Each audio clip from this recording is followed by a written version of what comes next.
The story of Jericho begins with a divine promise and a legacy passed down for generations.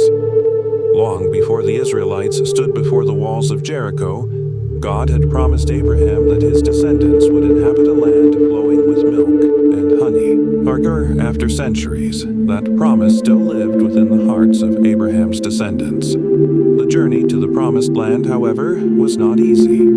The Israelites had been enslaved in Egypt for over 400 years, freed only through Moses' leadership and God's miraculous interventions, including parting the Red Sea. Yet, after their deliverance, they wandered in the wilderness for 40 years as God refined their faith. In those years of wandering, the Israelites faced hunger, thirst, and uncertainty, learning to trust in God's provision one day at a time. Manna fell from heaven, water flowed from rocks, and God's presence remained with them, visible as a pillar of cloud by day and fire by night. These years were not wasted. They were years of preparation, faith-building, and learning obedience to God's commands. And now, under Joshua's leadership, they had reached the border of the Promised Land. But one final test awaited them, one that would require more than physical might. It would demand unshakable faith. Jericho was not an ordinary city. It was a fortress. Built with towering stone walls that were thick enough to ride chariots along the top, Jericho was a symbol of strength and security to its inhabitants. For the Israelites, these walls were a formidable obstacle. No army had ever breached Jericho's defenses, and the city's location made it a key military stronghold, protecting access to the rest of Canaan. The Israelites had no weapons powerful enough to bring down the walls of Jericho. Their only option was to trust in God's guidance. As they approached the city, God appeared to Joshua with specific, almost perplexing instructions. They were not to attack the city with force. Instead, they would march around it once a day for 6 days. On the 7th day, they would march around it 7 times. This was not a battle strategy based on strength, but on submission to God's will.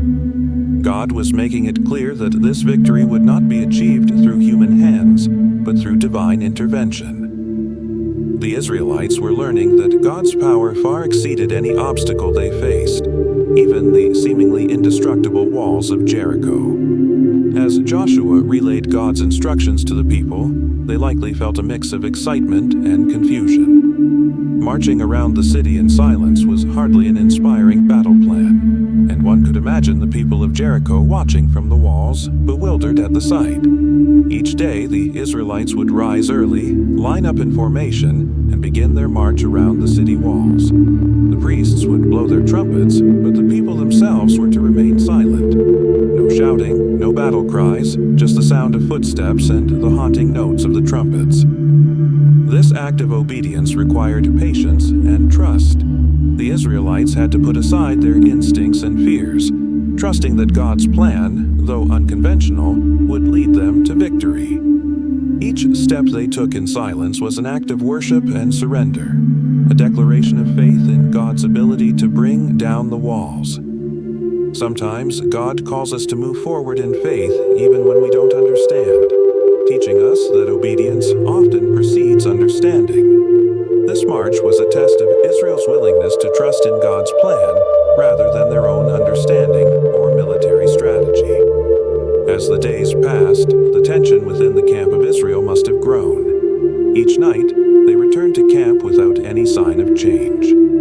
Jericho's walls remained intact, and from a human perspective, nothing was happening. Yet, God was working, even when they couldn't see it. This period of waiting and silent marching mirrored many experiences of faith, where we walk forward in obedience even when there's no visible sign of progress. With each lap around the city, they were not just marching around Jericho, they were laying down their doubts, their fears, and their need for control. In God's plan, the buildup of faith and reliance was just as important as the physical act of walking. By the 7th day, the people had learned to trust God's timing and process, even when the outcome was still unseen. This lesson in faith was foundational, not only for conquering Jericho, but for every challenge they would face as they entered the Promised Land. On the seventh day, the Israelites rose before dawn, knowing that this day would be different. Unlike the previous 6 days, they were to march around the city 7 times. This was a day of completion, a day when their faith would be put to the ultimate test. The trumpet sounded, the people marched in silence, and with each lap, the tension mounted. The 7th lap was a culmination of days of obedience, worship, and expectation. When they completed the 7th lap, Joshua gave the command and the people lifted their voices in a mighty shout. This was not an ordinary shout, it was an expression of faith in God's promise, a cry of victory in anticipation of what God was about to do. In that moment, the walls of Jericho shook and began to crumble, collapsing in a display of God's power. The city that had seemed so impregnable was reduced to rubble before their eyes. God had shown his people that when they place their trust in him, no wall is too high, no obstacle too great. The victory was not in the shout itself, but in the faith and obedience that led to it. With the walls fallen, the Israelites rushed into Jericho and took the city, as God had commanded. But amidst the triumph, there was an important promise to fulfill. Rahab, a woman of Jericho, had shown kindness to the Israelite spies, hiding them and acknowledging that their God was the true God. She had placed her faith in God's power, and for her faith, she and her family were spared. As the Israelite army advanced, they protected Rahab and her family, fulfilling the promise made to her by the spies. Rahab's story reminds us that faith in God's promises is available to everyone, regardless of their past. In a city that had defied God, Rahab had chosen to align herself with his purposes.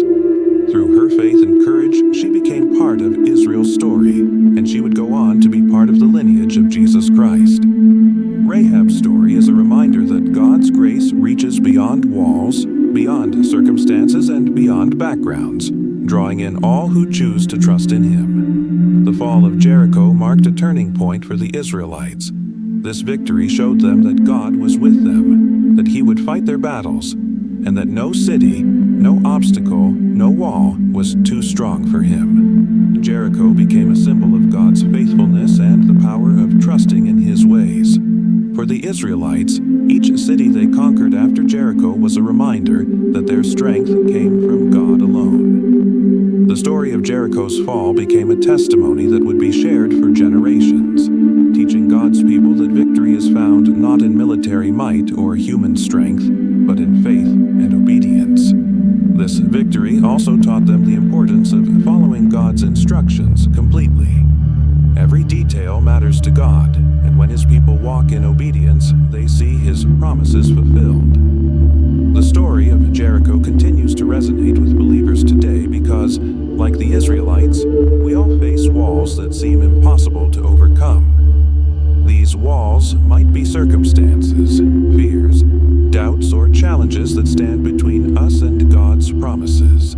Yet, just as God had a plan for Jericho, he has a plan for every barrier in our lives.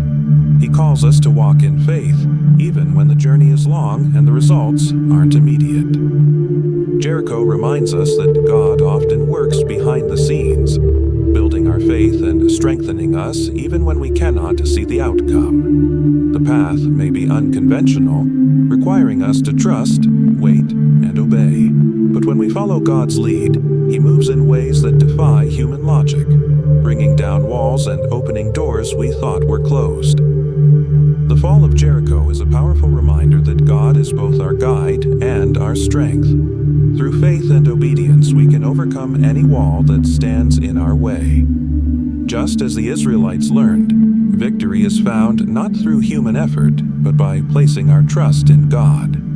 His plans are always greater than our understanding, and his timing is perfect. What walls are you facing today? Like the Israelites before Jericho, we can trust that God is already working on our behalf. Remember, victory comes through faith and obedience, not through human strength. Share your thoughts in the comments. How has God shown his faithfulness in your life? And don't forget to subscribe for more inspiring biblical stories that uplift your faith.